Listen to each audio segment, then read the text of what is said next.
हमारा जो शरीर है वो मिट्टी से बना होता है और मरने के बाद मिट्टी में ही मिल जाएगा। अगर आप इस शरीर का संस्कृत का मीनिंग निकालो तो कुछ इस प्रकार निकलता है, शीर्यते इति शरीरम, जिसका हिंदी में अर्थ होता है कि हमारा जो शरीर है वो जन्म से लेकर मृत्यु तक नष्ट की ओर बढ़ता ही जाता है।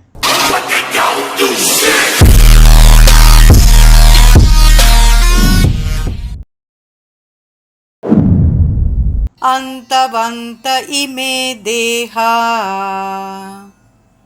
नित्यस्योक्ता शरीरिणः अनाशिनो प्रमेयस्य तस्माद्युध्यक्स्व भारत। केवल भौतिक शरीर ही नाशवान है और शरीर में व्याप्त आत्मा अविनाशी, अपरिमेय तथा शाश्वत है। अतः हे भरतवंशी, युद्ध करो। य एनं वेत्ति हन्तारम् यश्चैनं मन्यते हतम् उभौ तौ न विजानीतो नायं हन्ति न हन्यते। वह जो यह सोचता है कि आत्मा को मारा जा सकता है या आत्मा मर सकती है, वे दोनों ही अज्ञानी हैं। वास्तव में आत्मा ना तो मरती है और न ही उसे मारा जा सकता है। तो श्लोक में क्या कहा जा रहा है?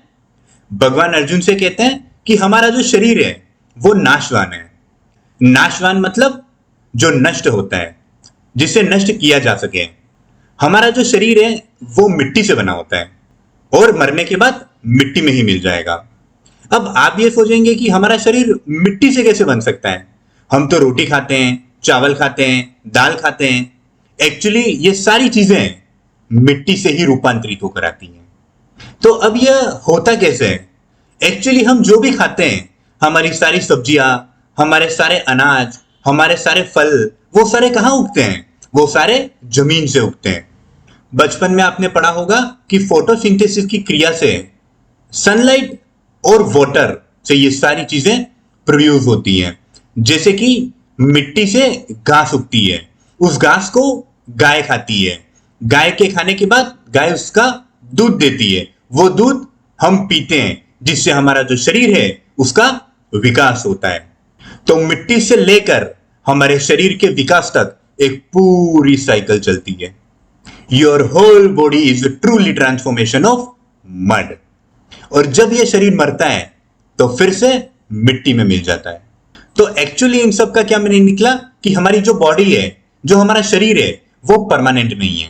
अगर आप इस शरीर का हिंदी और संस्कृत का मीनिंग निकालो तो कुछ इस प्रकार निकलता है, शीर्यते इति शरीरम, जिसका हिंदी में अर्थ होता है कि हमारा जो शरीर है वो जन्म से लेकर मृत्यु तक नष्ट की ओर बढ़ता ही जाता है। तो आगे क्या कहा जा रहा है श्लोक में? आत्मा अविनाशी है, अप्रमेय तथा शाश्वत है। अविनाशी का मतलब होता है जिसका विनाश ना किया जा सके, जिसे नष्ट ना किया जा सके। अप्रमेय का मतलब होता है जिसे मापा ना जा सके, जिसे मेजर ना किया जा सके। और शाश्वत का मतलब होता है जो नित्य है, जो सत्य है और जो हमेशा रहेगा।